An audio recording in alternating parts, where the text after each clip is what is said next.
All right, to keep a timely stint on the day, we're going to go ahead and get started. Welcome to the scientific session on practice and innovation. I'm Dr. Melissa Danko. I'm an associate professor of pediatric surgery at Emory University in the Children's Healthcare of Atlanta. I'm joined by my co-moderator for this session, Dr. Stuart Carter, who is an assistant professor of surgery at Norton Children's Hospital at the University of Louisville. And let's get right into the session with our first presenter.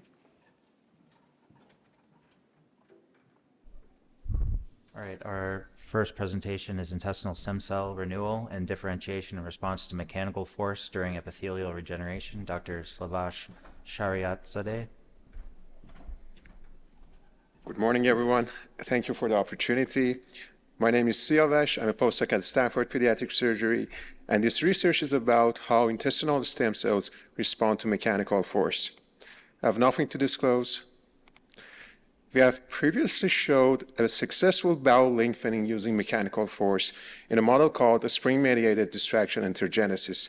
This model exerts a longitudinal force into the bowel, which has been accompanied with significant increase in epithelial surface. This can potentially be a treatment of choice for children with short bowel syndrome. But in the clinic, there's also another condition that bowel can experience force, which is the bowel obstruction. And we came up with this hypothesis if the circumferential force induced by the obstruction can result in epithelial growth. So we designed a partial obstruction model in mouse, which we placed a rubber band at the terminal ileum, and due to accumulation of feces and digest over time, there is this force exerted to the intestinal wall. So we followed the animals at serial time points, and as we can see in the histology, we detected a gradual increase in the lumen radius, but we were interested to see at what time point the bowel is experiencing the most force.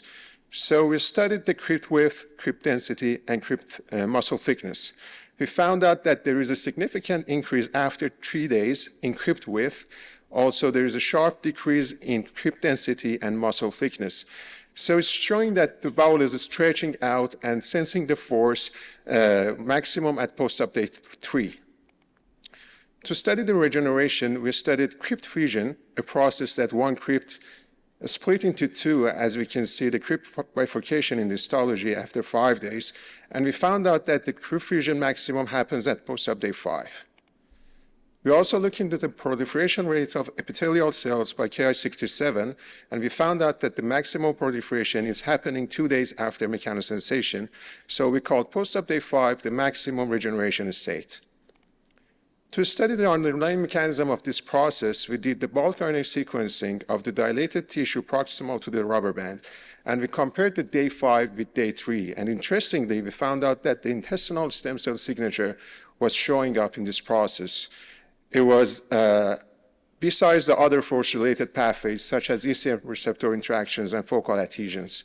More interestingly, when we compared day 5 with normal bowel, intestinal stem cell signature was not showing up.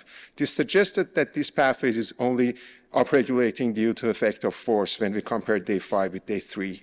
On the other side, most of the inflammatory pathways, such as TNF-alpha, NF-kappa B, and IBDs, were downregulated during this process.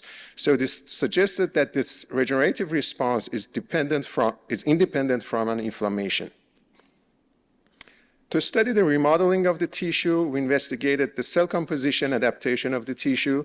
For that, we designed a large map of single-cell RNA sequencing of the mouse ileum, which we pulled the public data previously published, and we ran a meta-analysis on that, and we used a deconvolutional tool, which we fed this algorithm with our samples of bulk RNA-seq and this map of single-cell RNA-seq data, and this algorithm deconvolves our data to single-cell resolution. And we found out that the intestinal stem cells were expanding during this process, as we can see in the red color, and the enterocytes were decreasing. Also, the goblet cells as tuft cells was increasing during this process. So it showed that the intestinal stem cells, although they are differentiating to mature cells, but this process is not restricting their stemness, and themselves are also proliferating and renewing. We also looked into the stem cell signature marker, OLFM4, and we saw significant increase in the number of stem cells within each crypt. As you can see, there is not much expression of OLFM4 in the normal bowel. So in conclusion, we observed that the mechanical force induced by obstruction can result in epithelial growth and intestinal stem cell expansion and renewal. Also, this process was distinctly different from inflammatory mechanisms. Thank you for your time, and I'd like to thank to our great team, especially the support of my mentor, Dr. James Dunn, and happy to take any questions.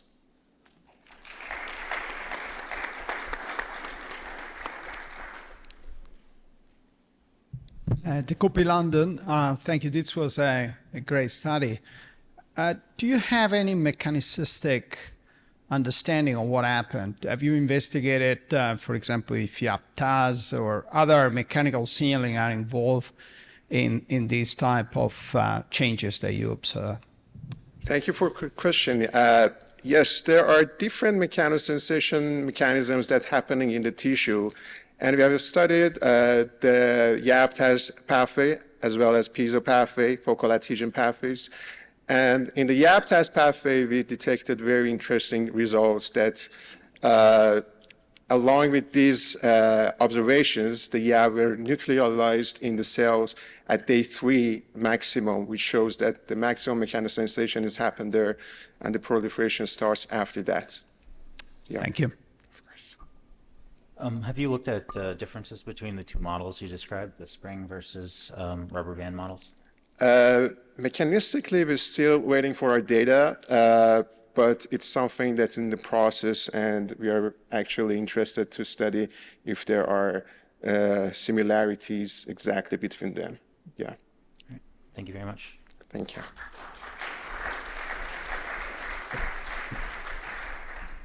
Our next presentation will be by Dr. Hester Shih from Johns Hopkins All Children's Hospital. She will be discussing tapering, membrane reduction, tracheobronchoplasty for wide posterior membrane and tracheobronchomalacia.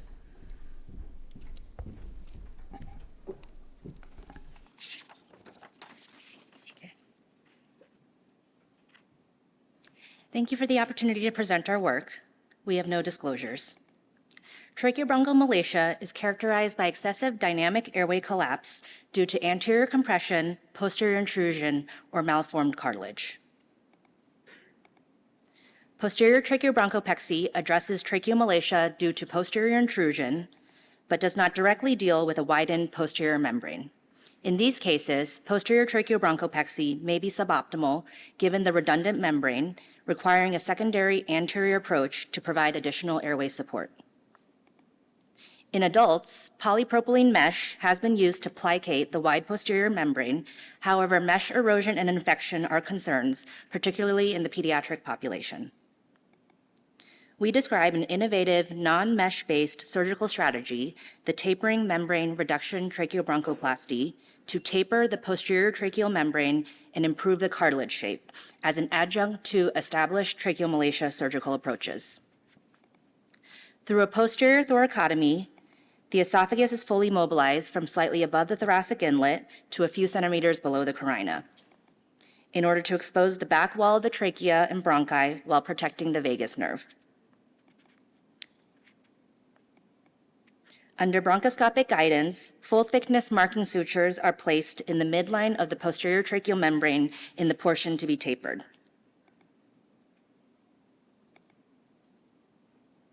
A longitudinal strip of posterior membrane is resected a centimeter at a time with concurrent 2-layered longitudinal closure.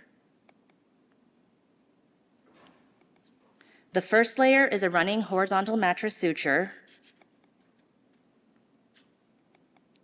followed by a second layer of simple running suture. A similar tapering strategy can be used on the bronchus if applicable.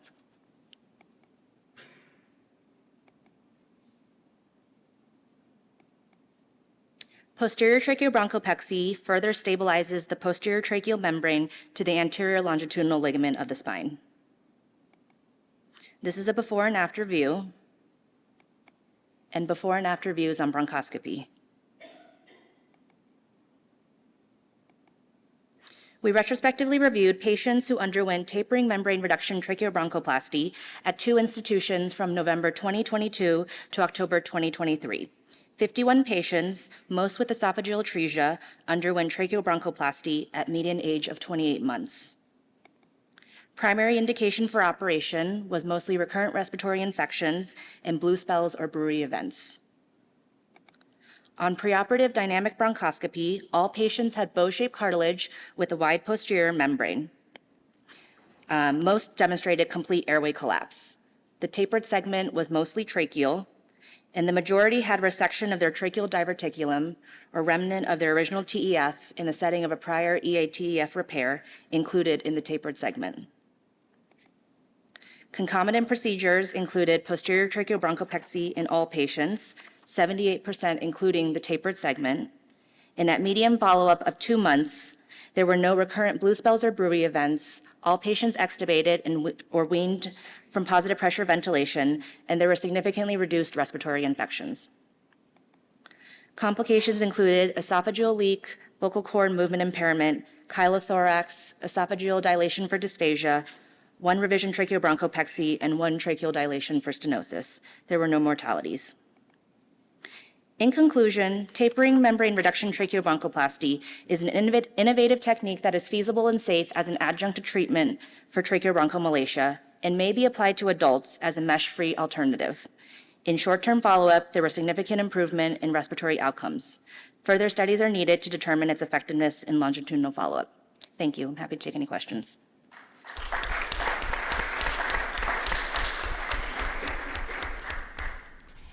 Sang Kim from UCSF. What were the reasons for the esophageal leak?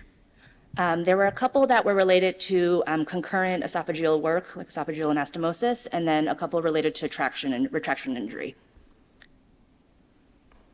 Can I ask, you talked about indications for surgery, but were there any sort of criteria to measure the wide membrane? Like, how did you know that the patient, I mean, we saw the visual video and anyone can look at that and say, yeah, that looks a little wide, but Yeah. do you have specific criteria as to which ones you would intervene on? Especially when you start talking about at the bronchial level. Yeah, I think it's a little bit of a judgment call, and so I think we're getting more experience. We haven't had specific measurements for that, but I think in general to try to make it just like a more normal cartilage shape. Do you think there would be any advantage of doing any sort of 3D modeling or reconstructive to do some sort of measurements Potentially. preoperatively before you do a bronch? Okay. Phil Frickman, Los Angeles. One of the questions I have is, did these patients fail aortopexy, or was that not an option in these cases? You mentioned what? Aortopexy as a way to manage the bronchiomalacia or tracheomalacia. You're talking about anterior airway approach? Yeah, so I think our preference for, especially for esophageal atresia kids, is to do posterior airway work first. But this is sort of dealing with a more wide posterior membrane, because a lot of those kids, even if you do a posterior tracheopexy, because the membrane is so redundant, you don't get the full effect and they may need further anterior work. So I think long-term, we have to look at whether this reduces the need for further airway work. Thank you. Thanks. Thank you.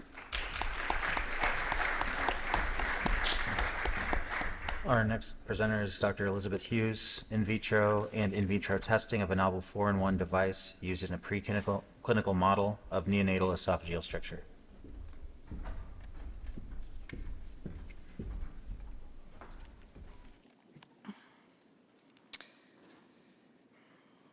Good morning. Thank you for the opportunity to present this work on behalf of the Fink Lab. This device I'll be sharing about has a US patent, and we created a company called Esophadex. We've received no financial monies from this company. I performed this research in hopes to better anticipate and more effectively treat esophageal stricture in neonates with a novel, multifunctional, and multi-use device. It's important because with it, we can reduce the number of procedures requiring anesthesia during esophageal healing. Esophageal strictures are reported in over 20,000 infants and children each year. In neonates with esophageal atresia, the most common complication following surgery is stricture. Standard of care is serial balloon dilations. Topical anti-stricture medications is also an option. Infants with esophageal stricture undergo an average of 4 dilations in the first year following surgery. This means the infant has been exposed to repetitive anesthesia events, which may have detrimental effects on neurodevelopment. To address these issues, our lab has developed a multifunctional and multi-use device that's designed to detect and treat strictures. We're currently performing preclinical trials as we work toward getting this device into patients. Its 4 functions are enteral feeding, anti-stricture medication delivery, stricture sensor and balloon dilation, and esophageal effluent sampling. This last function is based on exciting work in the field of esophageal tissue engineering and wound healing, that by better understanding the molecular factors and timing of esophageal healing, sampling the local environment with this device could help us anticipate that a stricture is forming so we can intervene before the tissue damage is done. The device is designed to be placed intranasally at the time of surgery, just like a feeding tube, and can remain in place for 30 days, at which point it can be replaced at the bedside. This is a mock-up from our biomedical engineering team, where you can appreciate the multi-lumen design, as well as the stricture sensing technology within the balloon. Stricture formation will be detected by optical pressure sensors using fiber optics, which send a signal out the balloon port when a sensor is bent, even just slightly.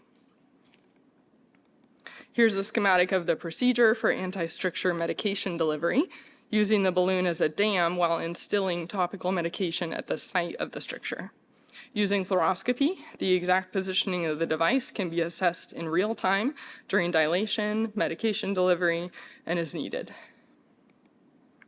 So as part of preclinical testing, we wanted to show that the integrity of the balloon and its connection points were preserved when met with acidic fluid over time.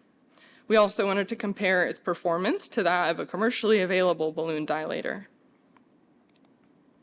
First, we submerged the prototype in various fluids, gastric fluid from a rabbit, as well as simulated gastric and salivary fluids. We measured balloon inflation pressures and diameters using a manometer at 1 week and 7 weeks. These are some representative images of what our balloon testing looked like. During all experiments, we confirmed the device being tested remained structurally and functionally intact. Week 1 testing in gastric fluid revealed an average balloon inflation pressure of 5.98 atmospheres and an average diameter of 6 millimeters, and similar measurements were obtained at week 7. Both measurements were similar when submerged in PBS at both time points. Week 1 salivary fluid testing revealed an average balloon inflation pressure of 7.68 atmospheres and a diameter of 6.3 millimeters. Again, measurements were similar at week 7 and when submerged in PBS at both time points. In a cadaver rabbit, we inflated the balloon component against a rubber band to simulate esophageal dilation. We compared this to a standard wire-guided esophageal balloon dilator used in our practice. While our device was able to generate more pressure than the Boston Scientific dilator, it wasn't able to reach the desired dilation diameter of 8 to 10 millimeters. We also performed a short segment esophagectomy with primary anastomosis and placed the device. This rabbit tolerated the device for 5 days post-op without any notable physiologic complications, and the feeding tube was successfully used for delivery of a liquid diet. In conclusion, our novel 4-in-1 device for treating esophageal strictures in neonates exhibits stability in gastric and salivary fluids, reproducible balloon dilator functionality, and tolerability in a rabbit model. However, we are unable to achieve similar balloon dilation diameters compared to a commercially available dilator.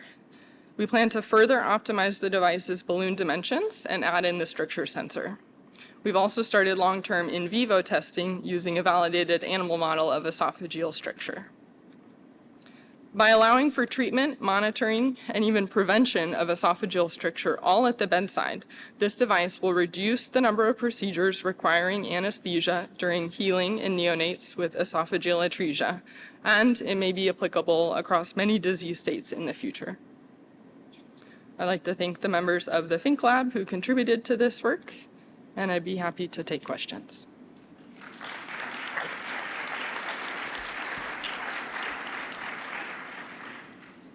Ben Sendejas from Boston.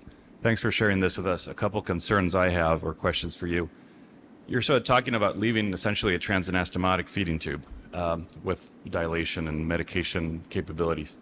But that sort of goes against what we're trying to get away from, which is transanastomotic feeding tubes that can lead to stricture. So that's one comment or concern. The other one is like you're proposing blindly dilating these strictures at the bedside with an awake child.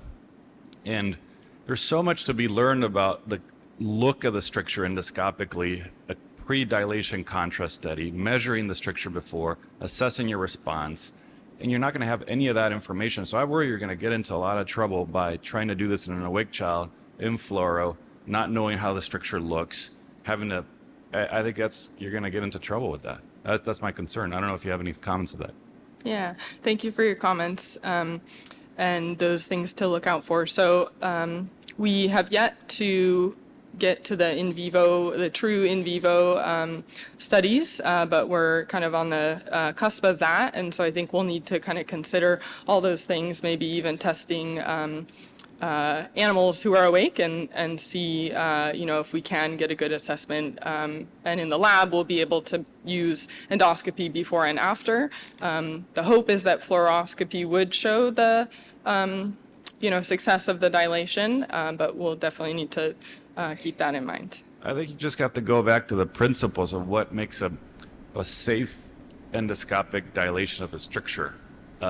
And you're sort of skipping or avoiding a lot of those steps by doing this, and maybe it's a safety issue. That would be my concern. Be careful. Thank you. Thank you. Thank you.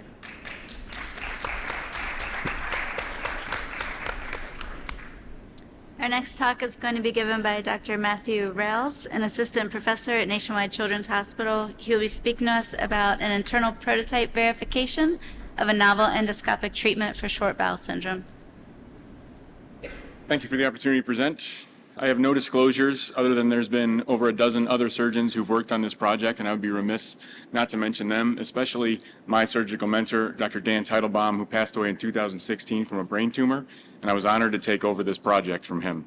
I think he'd be proud of where we are right now. So why I did this was I was looking for answers for children who are stranded on parenteral nutrition, and I'm presenting because our device has achieved design freeze. The short bowel syndrome is caused by massive intestinal resection. Some children are unable to wean, and there are poor treatment options. These children spend much of their life in the hospital, and it is expensive for payers. Treatment options are risky and have a poor wean rate. More recently, as we just heard from the California group, mechanotransduction has been proposed as simply longitudinal stress to induce bowel lengthening. This has been used in other areas of medicine for decades, but in the early 2000s, we tried to do it in pigs, and turned out that it worked out pretty darn well in a short amount of time. We spent the better part of a decade and a half proving that this is new bowel growth that keeps its functionality. And then the last 15 years has been device development, mostly at the University of Michigan, my former employer. We used a preclinical device to understand how bowel would grow and adapt. We learned that we only need about 40 grams of force to induce that cellular turnover that was shown earlier.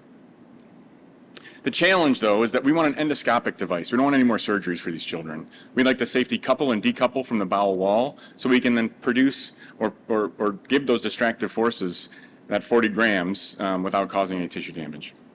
We used a balloon endoscope as our kind of inspiration for this device. And simply we would place this through a stoma, increase the balloon diameter, increase the distance between those two balloons, create that mechanotransductive force, and allow the bowel to grow. We then reset the device and let the intestine rest for several hours. You can imagine a child would walk around either the hospital or even the home setting in the near future. So our first balloon choices in 2011 and 12 were an absolute failure. So we went away from balloons and tried all these different mechanisms, and it was just a disaster every time we tried. So I'd just like to show for some of the trainees that keep trying. You may find something that works. So Farouk Demary, who's here, was actually cleaning pots and pans and said, hey, this scrubby brush is really perfect. I think it might work in the bowel. And so we coated the balloons with that. It worked so well that we had to have a silastic shroud around it so the device could slip through the intestine, and we were really happy with this device. This was our attachment. It could hold on with 2 pounds of force. It would slip through the bowel, met our user requirements. 2 problems. One, it had a collar that was really large. This would never fit through a gastrostomy, which was our hope. And 2, the 3M company said, ain't no way you're using our mesh. We're not taking on that responsibility. So we found a company in South Carolina named Huwaki who helped us design a new mesh to go around the balloon. This is what the device looks like now. This allowed us to get rid of that collar and go down to now a 7-millimeter device. Basically, these spines lay flat when the balloon is down. When the balloon is up, the spines go up and really help that gripability.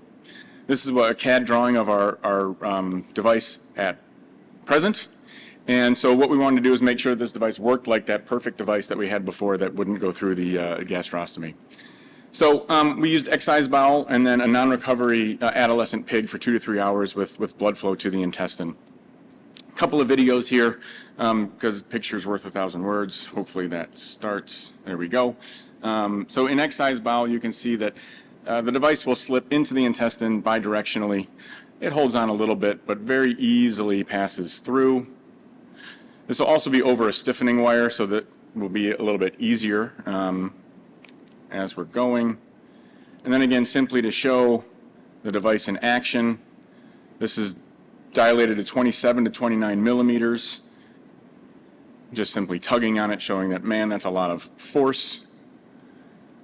We use some other ways. We use, there we go.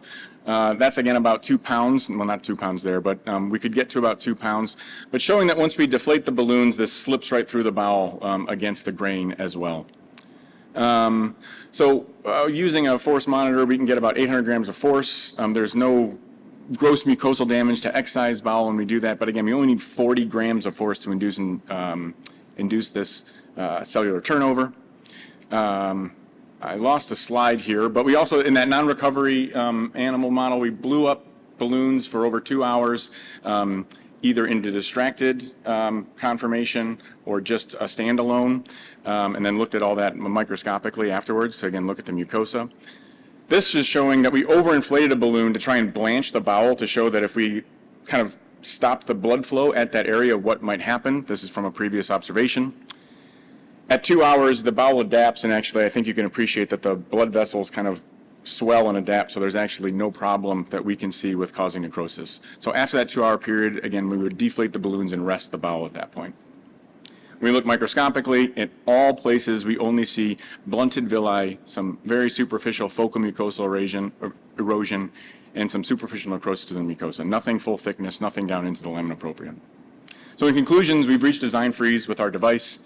We've contracted with a commercial partner in Grand Rapids, Michigan, who are building these devices under design control. We're happy with the way this goes into the intestine. Our grip strength is more than enough than what we need, and we don't have any real damage to the bowel that we're worried about from both a radial and longitudinal stress standpoint. And the blood flow is non-restrictive even with overinflation. And with that, I'm happy to take any questions.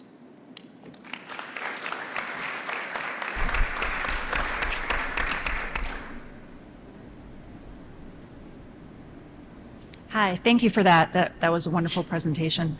I'm Abigail Martin from University of Kentucky.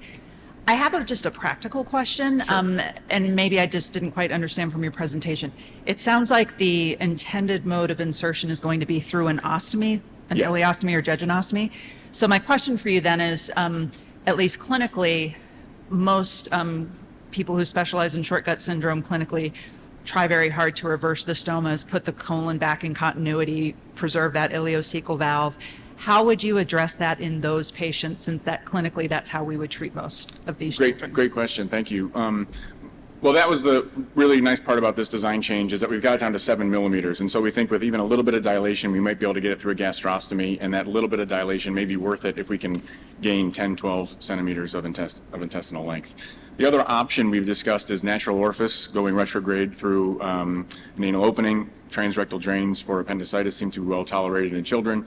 And so if you've got a short course after your resection and only have some ascending or descending colon, that's another way to apply this technology. I think you'd have to look at each individual and decide the best mode of delivery for that child.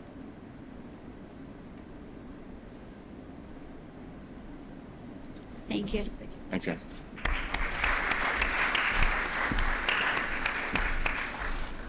All right, our next presentation is telemedicine practice patterns and limitations for pediatric surgeons post-pandemic. What have we learned? Dr. Rachel Hank. Thank you for the opportunity to present today on behalf of the EPSN. And it doesn't want to go. Okay, there we go. We have nothing to disclose. So many of us had to use telemedicine during the pandemic out of necessity to continue to care for our patients. But we wondered, are we going to continue to use pediatric surgery now that we're past the pandemic? So we wanted to know what barriers are out there, what benefits are out there for telemedicine and continued use, and will we continue to do it in pediatric surgery? So we sent out a survey to 160 pediatric surgeons at 19 hospitals at a regional consortium over a 3-month period of time. The survey was to assess the current use pattern of telemedicine, the benefits to the patients and the surgeons, limitations and barriers, and recommendations for successful use. So 44 surgeons responded for a 28% response rate. 61% were female, the majority were white, 55% were general surgeons, with 45% identifying as subspecialty like aerodigestive or colorectal surgery. And the respondents were well distributed across years in practice. So for our surgeons, 18% of them are using telemedicine quite frequently with over 11 visits per month. 66% of them are using them variably between 1 and 10 visits per month. And interestingly, 16% aren't using telemedicine at all at this point. So we looked at sex, race, years into practice, and we found no significant difference in use of telemedicine, but we did find that subspecialists are more likely to use telemedicine. So there are recommendations about what visit types are best for telemedicine use, and we asked our surgeons what their thoughts were, and they thought it was best for prenatal counseling, follow-up to discuss results, or routine follow-up. So regardless of what you thought was the best use, they're actually using telemedicine for first post-op visit, routine follow-up, and follow-up to discuss results, with an additional 55% using it for an initial visit and 50% using it for prenatal counseling. So we asked them, what are the benefits of telemedicine use for you? And they felt that it allowed them to care for non-local patients and expand their practice. They also felt that it made scheduling easier and allowed them to use their time more efficiently. And their perceived benefits for the families was that it decreased travel time and cost and disrupted the family time and life a little bit less than an in-person visit. So we asked them about the greatest limitations of telemedicine, and not surprisingly, 70% said technology issues. An additional 43% said that telemedicine was not quite the same as an in-person visit, and this was largely due to a limited physical exam, as well as the potential loss of interpersonal connectivity with their patients, or limits to the actual conversation about surgical interventions and what might not be communicated as well via telemedicine. And they also commented on the lack of support before or during the visit, which they would have if it was an in-person visit. So we asked, what are the factors for telemedicine success? And they said pre-patient, patient navigator, a set telemedicine, clinic block, and translator services. But interestingly, only 39% had a patient navigator, 30% had a set telemedicine clinic block, and 25% translator services. And unfortunately, 20% had no additional support whatsoever. So with all of this, will surgeons in pediatric surgery continue to use telemedicine? And we found that 70% were satisfied and would continue to use telemedicine, and 18% of them would continue to use it if we're going to address some of the limitations that are in place. So in conclusion, surgeons are going to continue to use telemedicine, but we can make it better if we help provide a patient navigator, translator services, a set telemedicine block time, and technological support. All of this will help us reach patients that we otherwise might not be able to and continue to care for kids like we want to. Of course, our study has some limitations. We had, of course, the response bias potential of a survey. This was a regional audience of surgeons in the Northeast. And we also only talked to surgeons, and there are a lot of providers out there who help with telemedicine, and they might have additional barriers or additional benefits that they have identified. So that's our next step, is kind of explore that. I'd like to thank all of our collaborators across the EPSN, and I'm happy to take any questions.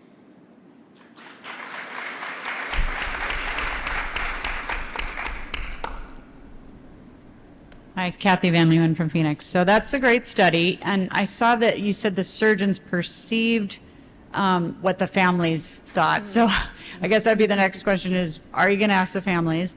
We did a very similar study just looking at prenatal Zooms, and of course the providers really liked it except for that comfort, like they couldn't give the in-person comfort. Yeah. We tried to get the families to answer, they would not answer the survey.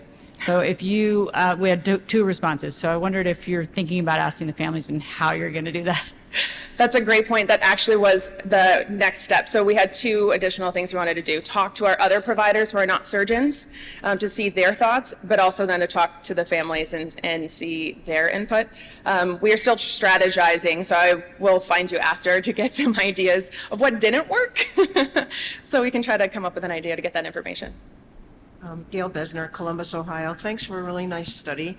So we also, of course, use telemedicine, but for like 20 years now, we've, it looked like one of your biggest populations to use it was the post-operative visit. So for a very long time, we've just used nurse phone call follow-ups. They have a script. They ask the questions that we want them to ask.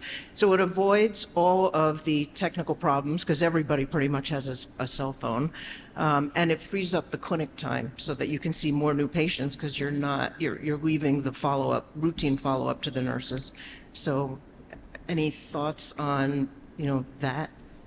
Yeah, I think that's a great point, and I think it really depends on what patient population you're dealing with and whether or not they still want to be seen via telemedicine.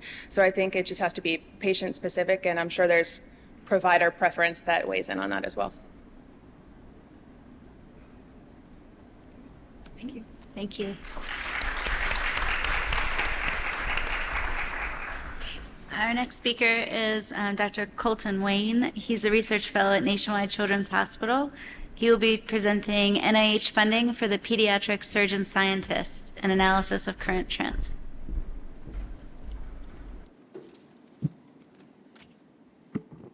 Move this up a little bit. Good morning. Thank you for allowing us to present our work. We have no disclosures. First and foremost, we all must recognize that patient care is inevitably linked to scientific research. For surgeon scientists, NIH funding is an important mark of success and often necessary for career advancement opportunities. Previous studies over a decade ago showed that pediatric surgeons at the time were successful when competing for NIH funding.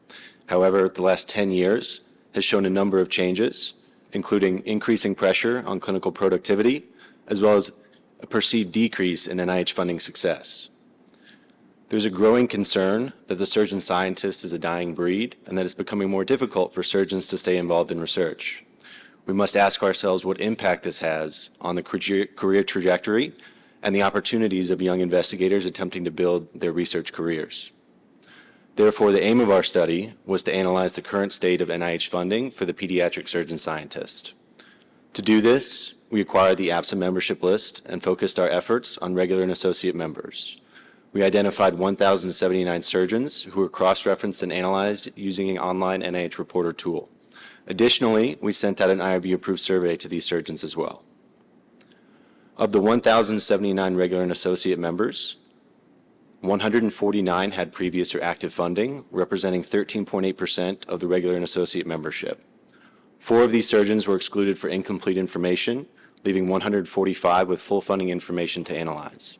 These investigators have been awarded 371 grants with total funds exceeding $387 million. Of funded investigators, 78% were male and 22% female.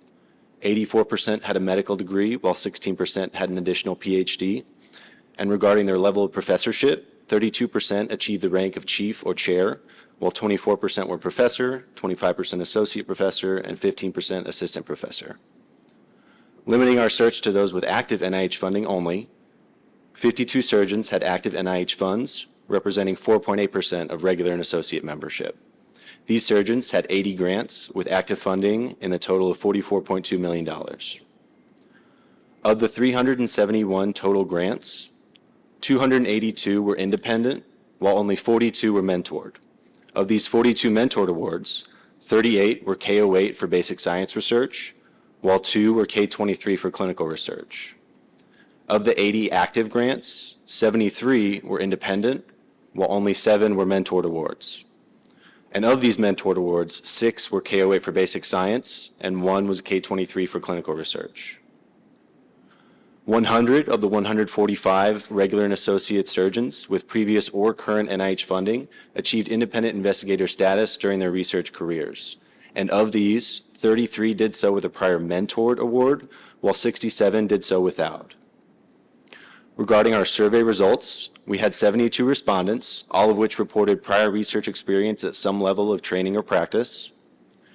When asked about perceived challenges in the NIH award process, surgeons cited pressure for clinical productivity, unfamiliarity with the grant application process, and a lack of institutional support.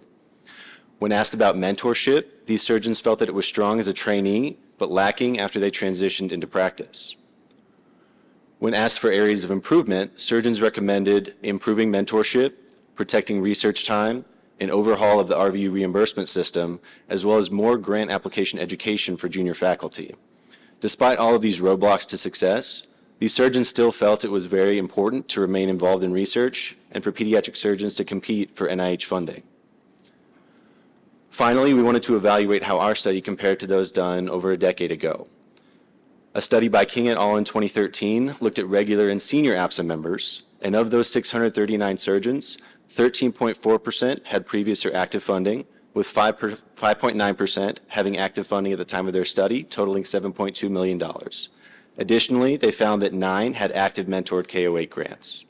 In comparison, our study focused on regular and associate members. Of those 1,079 surgeons, 13.8% had previous or active funding, 4.8% had active funding with total funds exceeding $44.2 million, and there were 6 active mentored K08 grants at this time. While the percentage of actively funded surgeons appears to have decreased, the total number has actually increased, and as you can see, the active funding dollar amount has also substantially increased. There are limitations to this kind of study, the first of which being the use of the NIH Reporter tool, as it limits us to only NIH data and means that we may miss other sources of funding for our surgeons.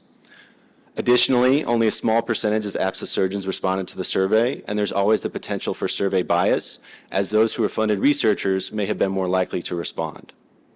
In conclusion, pediatric surgeons continue to be successful in competing for NIH awards.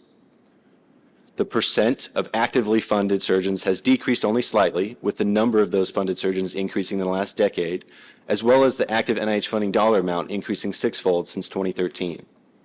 The low number of active mentor grants suggest either difficulty of young investigators to acquire funding or initial independent funding that bypasses the mentored stage. A concentrated effort is needed to ensure support of trainees and junior faculty, particularly females, in research and academic surgery. Thank you for your time. I'd be happy to take any questions.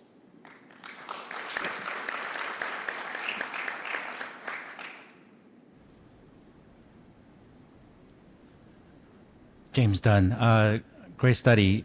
I wonder if you have compared them to other surgical subspecialties. I believe these types of studies have been done in other areas of vascular surgery, for example. Thank you. That's a great question. That is a point that, while we didn't include in this study, in our preparation to pursue this type of research, we did look at some of the other things that the American College of Surgeons has reported on some of the other subspecialties. And from what I recall, surgical oncology and pediatric surgery in general were 2 of the more heavily funded NIH subspecialties. But it would be good to see if there's any updated data from their colleges as well. Thank you. This is a great report, and I congratulate your team for putting it together and bringing us up to date. This is maybe more of a comment than a question. The American Surgical Association and the American College of Surgeons brought together a Blue Ribbon Committee, its second iteration of that, to study surgical education, and one of its core interests was in the surgical research training that we go through or can provide. You mentioned the limitations that our surgeons either going into practice or through their training have relative to mentorship and relative to resources. But they also point out that it may be that the model that we have that currently asks our residents to step aside from clinical care, and then that's way proximal to when they actually go into practice, may be also something to reconsider. Do you think that, have you thought as you were putting this together, that there are other iterations that we might examine in pediatric surgery for how we get the surgical research training that we need in order to make this a larger scope of our profession? Thank you very much. Well, thank you. That's a great question. And I think one of the things that you bring up is the established route to get into pediatric surgery traditionally has been you go into your residency, you take time out during your clinical years to do research, and then if you go back and start your third year, you're now looking at least 5 years potentially between when you've left a lab, whether it's basic science or clinical work, and starting your practice as a new attending. And so, especially if you're interested in starting a basic science lab, you're going to be a touch out of practice with just the setting and the clinical information and being in touch with the research. So I do think it's important to potentially reconsider in the future how the prospect of getting into pediatric surgery and doing something in this amazing field is, especially if we want to continue to develop young surgical investigators. So thank you. So we'll allow one more question.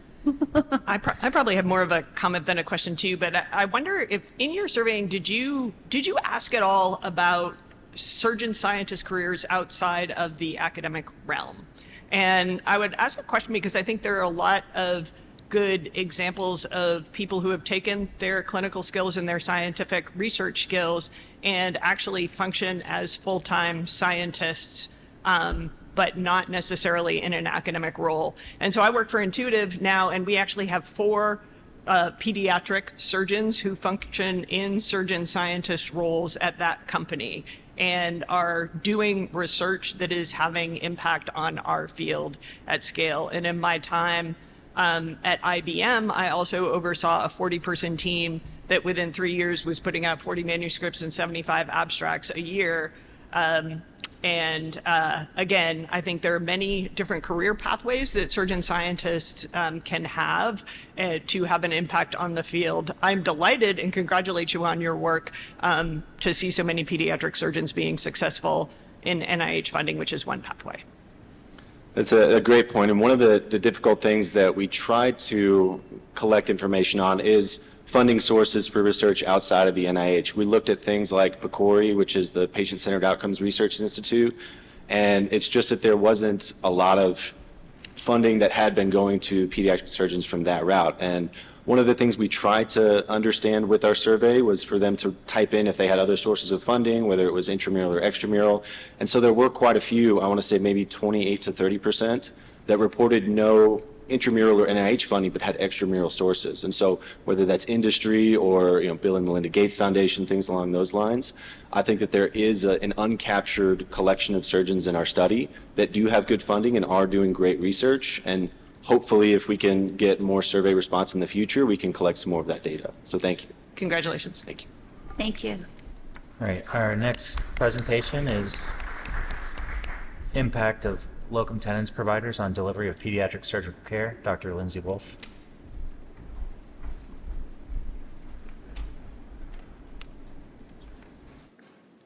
All right, good afternoon. Thank you for the opportunity to present today on behalf of the AAP Delivery of Surgical Care Committee.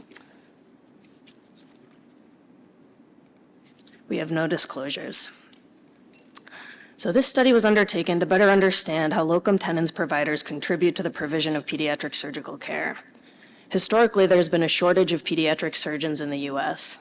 Even though the number of surgeons has now increased, these surgeons are clustered in metropolitan areas, leaving coverage gaps in some rural areas. Locum tenens providers are one way that hospitals maintain pediatric surgical coverage both on a short-term and long-term basis. Understanding the mechanisms being used to provide pediatric surgical care is important to inform workforce planning, as well as to ensure the delivery of uniform quality care for children. So our objectives were to understand the current prevalence of locums use in pediatric surgery, the characteristics of practices utilizing locums, and the impact of utilizing locums on the care delivered. So we performed a cross-sectional national survey of pediatric surgical practices. The surveys were distributed electronically and responses were anonymized. Practice sites were identified by using the Children's Hospital Association directory to identify all member institutions. Practice representatives were then chosen at each site, with a division chief selected as the contact when available. The primary outcome was the prevalence of any locums use by the practice. Additional outcomes included the primary reason for locums coverage, challenges associated with obtaining coverage, methods of recruitment, clinical practice restrictions, and variations in care during coverage.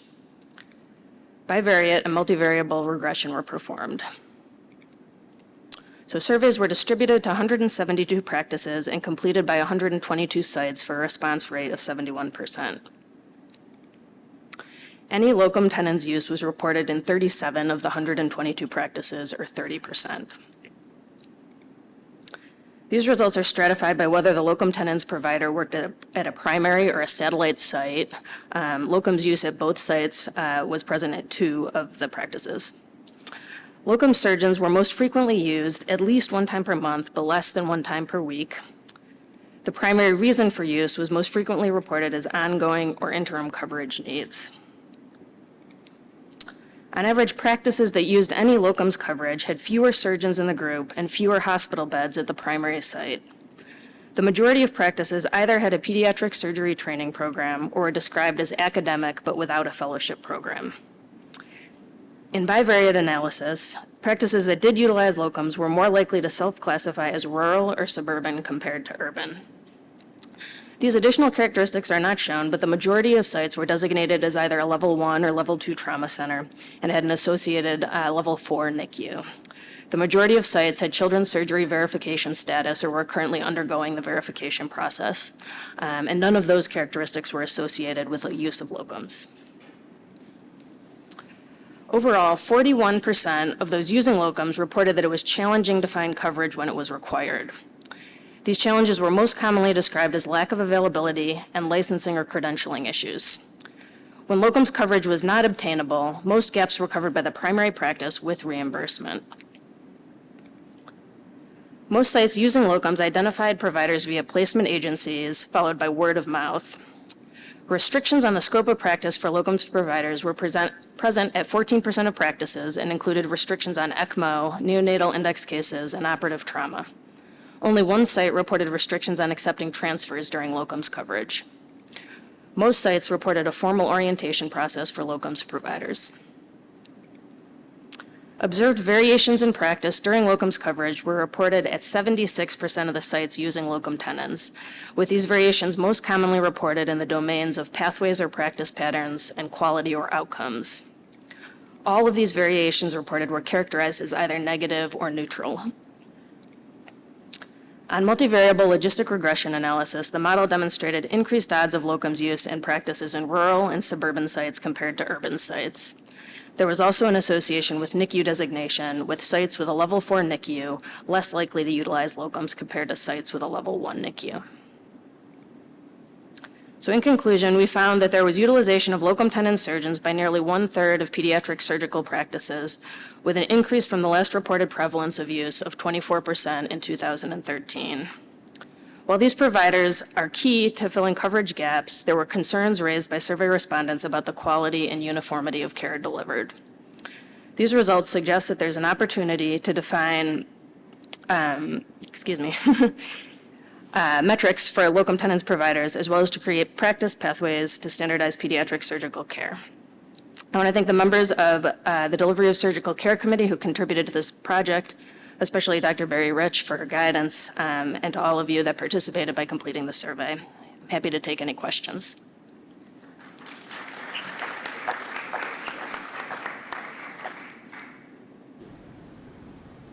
Hi, thank you for that presentation. That's a very key area of information that does not currently exist in our understanding of locum tenens coverage. My question, I actually have 2 questions for you. One is the fact that in your introductory slides, you talked about the areas that are underserved and characterized most of those as rural, and yet the practices that you question tended to be more urban practices at academic centers. I would argue that most likely members of the CHA, or those hospitals that are members of the CHA, are probably not located in rural, or low population areas. And so if I'd be interested in your comments on that. My second question has to do with the quality of care. I think this is also an area that a lot of those are perceptions, but we really don't know whether the quality of care is less or not. In the adult literature on locum tenens, when they have looked at things like length of stay, mortality rates, they have not been able to establish that there's a true difference in care based on those outcomes. So I'm wondering if you could comment on that as well. Yeah, thank you for those questions. So to respond to the first point, you really honed in on the key limitation of this study.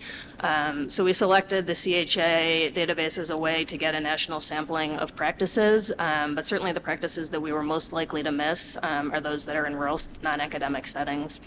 And then in response to the second question, I think really defining quality outcomes was beyond the scope of this survey. We were looking to get kind of a current baseline of use and then ask some additional questions, but really they're all the perceptions of the surgeons answering the survey. So I think a future area for research is really doing some defined quality outcomes.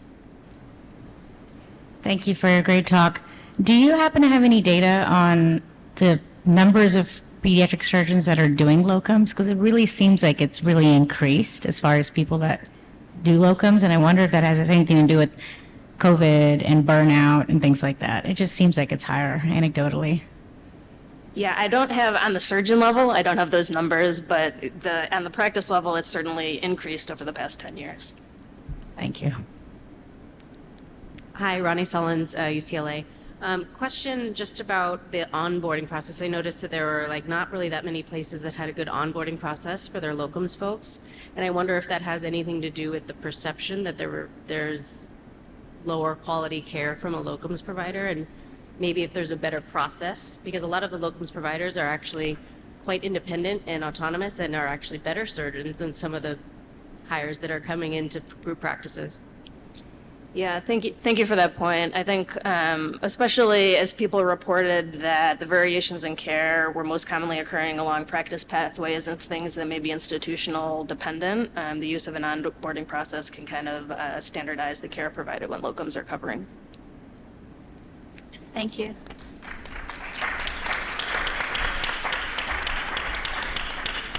Our next speaker will be Dr. Nikhil Shah. He's a research fellow at the University of Michigan. He'll be speaking to us about The Only Constant is Change, a longitudinal analysis of women's representation across APSA committee leadership. Good afternoon. Thank you for this opportunity to present our work. We have no disclosures. Women in surgery have been historically underrepresented. These inequities occur along training pathways, in academia, and in surgical leadership. Several recent studies in other subspecialties further demonstrate that gender diversity becomes increasingly disparate at higher levels of leadership. This includes presidencies, board membership, and committee positions. Within the field of pediatric surgery, APSA serves as the largest and most prominent professional society. You probably all know this, that's why we're here this week, of course. But what you may not know is that APSA was founded over 50 years ago by a core group of 24 pediatric surgeons, all of whom were men. The first woman to become president of APSA was Dr. Catherine Anderson nearly 3 decades later in 1999, with another 4 women serving as president over the subsequent 24 years. Alongside the APSA president and board of governors, committee leadership significantly amplifies the values and visions of APSA that APSA strives to maintain.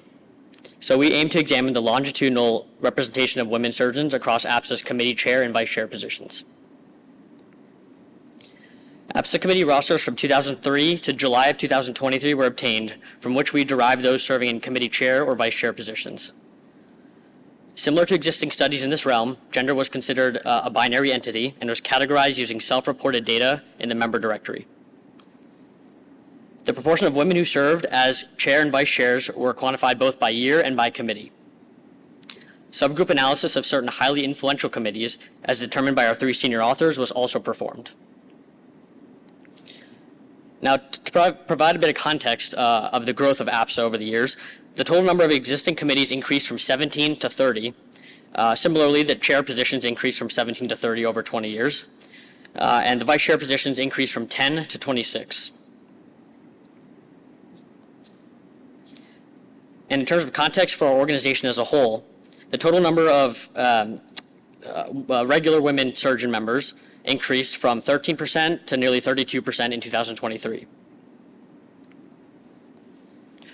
Overall, the proportion of women serving as APSA committee chairs and vice chairs combined increased from 11% in 2003 to 48% in 2023.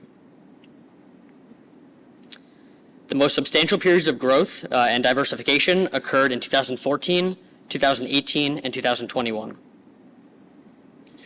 When we superimpose the proportion of women APSA members delineated by the gray line, we observed that 2013 was the first time that the proportion of women chairs and vice chairs together surpassed the proportion of general women APSA members. And this trend has persisted over the last 10 years. In examining the positions separately, the proportion of women committee chairs increased significantly from 12% in 2003 to 40% in 2023. The proportion of women vice chairs increased nearly sixfold, from 10% in 2003 to 58%. As of July 2023, when the analysis was performed, the committees with the highest cumulative proportion of women chairs were Benji Brooks, Diversity, Equity, and Inclusion, Finance, Global Pediatric Surgery, and the Wellness Committee. Interestingly, each of these committees have only been in existence for less than 5 years. 4 committees were not led by a woman chair during the entire 20-year study period. These include trauma, professional development, practice, and access to surgery for kids. Soon after our analysis, we do acknowledge that trauma and professional development committees were both had newly appointed women chairs. And additionally, we must recognize Dr. Mary Fallett, who championed access to surgery for kids as a task force before it obtained full committee status about 2 years ago. 5 committees that traditionally have had significant impact on organizational workflow, education, and widespread programming, all had cumulative proportion of women chairs of less than 50%. These include education, publications, outcomes and evidence-based practice, surgical quality and safety, and the program committee. In conclusion, the gender composition of APSA committee chairs and vice chairs has undergone encouraging diversification over the last 20 years. However, progress appears disproportionate across these committees, as some have not been led by a woman surgeon in the last 2 decades. While growing as an organization, we must not only appreciate our progress, but also maintain awareness of ongoing inequities to ensure continuous advancement of our field as a whole.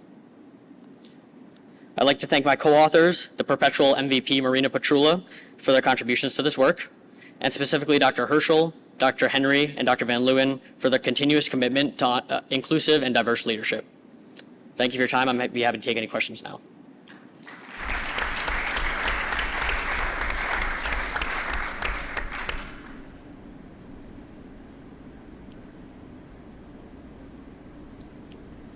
All right, thank you. Thank you. Our last presentation for this session is Impact of the FDA Pediatric Device Consortia Program, a 15-year single program experience, Dr. Thomas Sorrentino.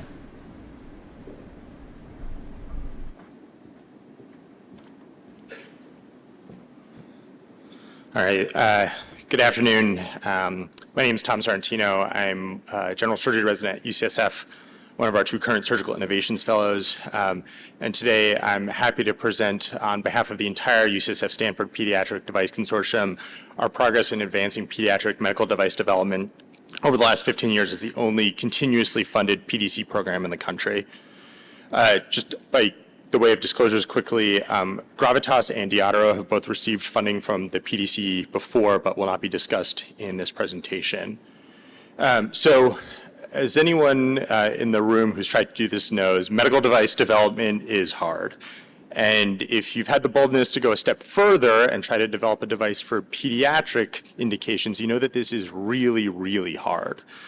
And it's important to everyone in this room because pediatric surgeons really play a vital role in developing devices for their patients. They are the champions for the patients that they take care of. But it doesn't take a pediatric surgeon to understand why this is a difficult problem. We have literally small number patient populations, which means that there's limited market opportunity.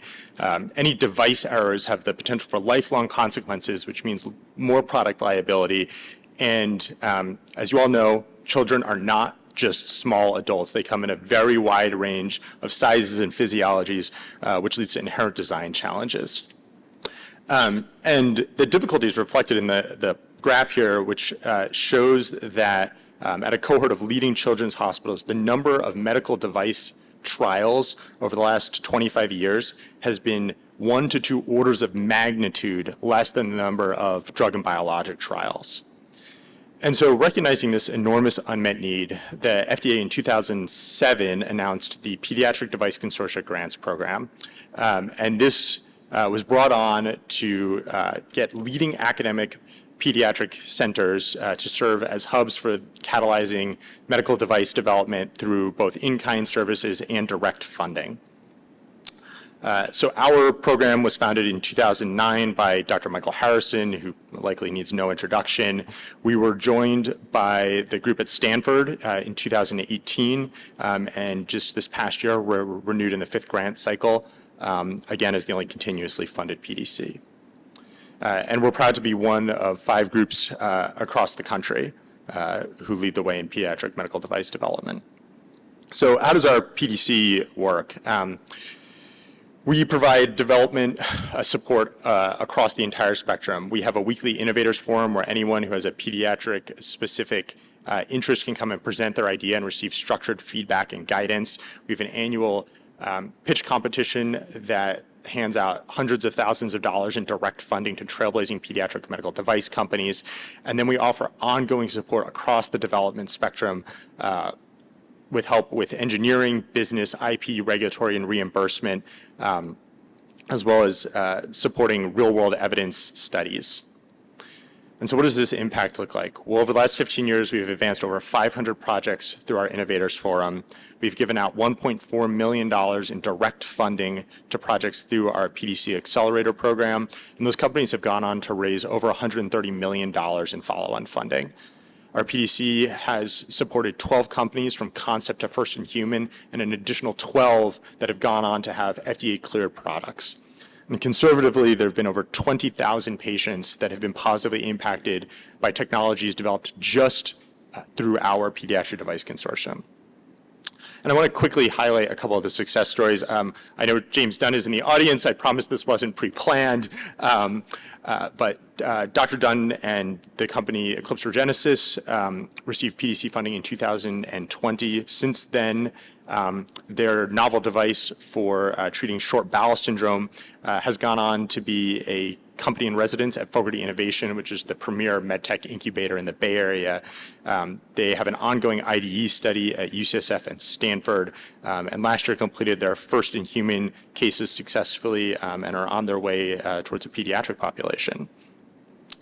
And then next is the first pediatric-specific label expansion of a device using a real-world evidence data strategy. So in 2018, our PDC collaborated with AtriCure to perform a retrospective analysis of off-label use of a cryoanalgesia device to control pain in teenagers undergoing open NUS procedure.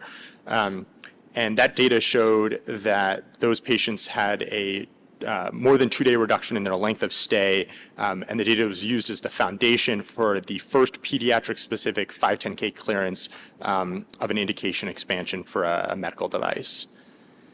And it's not just at UCSF and Stanford that this really has an impact. Since the PDC program started in 2009, there's been a significant uptick in the number of medical device trials performed at PDC sites across the country, as shown in this graph of medical device trials at the PDC sites over the last 25 years. And all of this takes an enormous village, of which I am just a very tiny part. So I'd really like to highlight the visionary leadership of Dr. Mike Harrison and the ongoing leadership of Dr. Hanman Lee and James Wall. And thank you very much, and I'm happy to take any questions.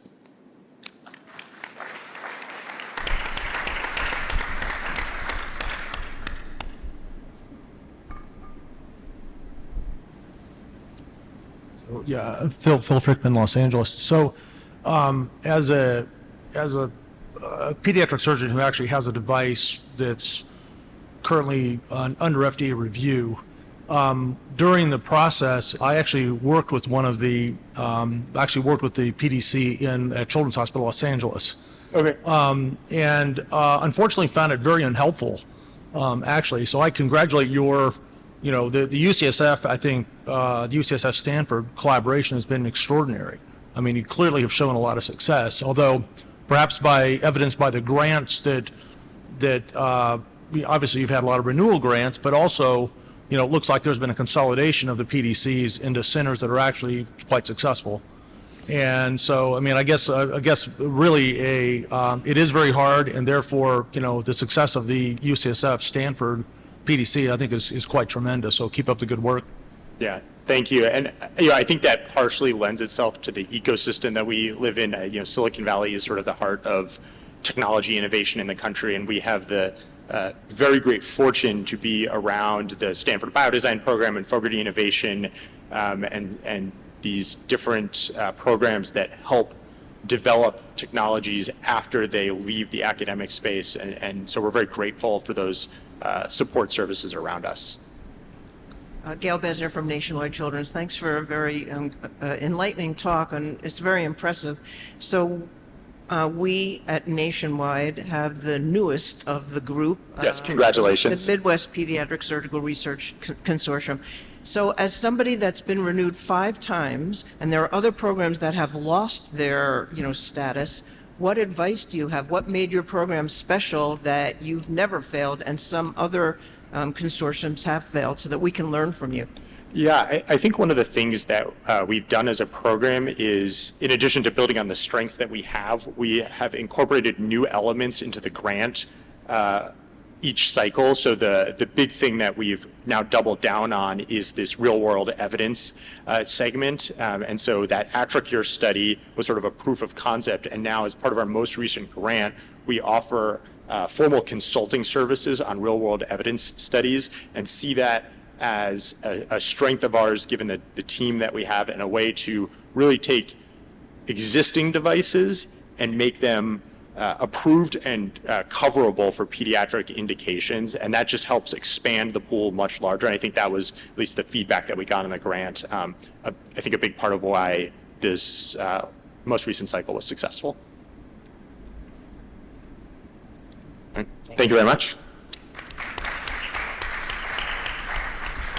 All right. Thank you for all of the presentations. It's lunchtime. If you purchased tickets for the Benji Brooks luncheon, please make your way to the Grand Sonoran Ballroom. Otherwise, lunch boxes are in the foyer, and then scientific sessions will follow after lunch.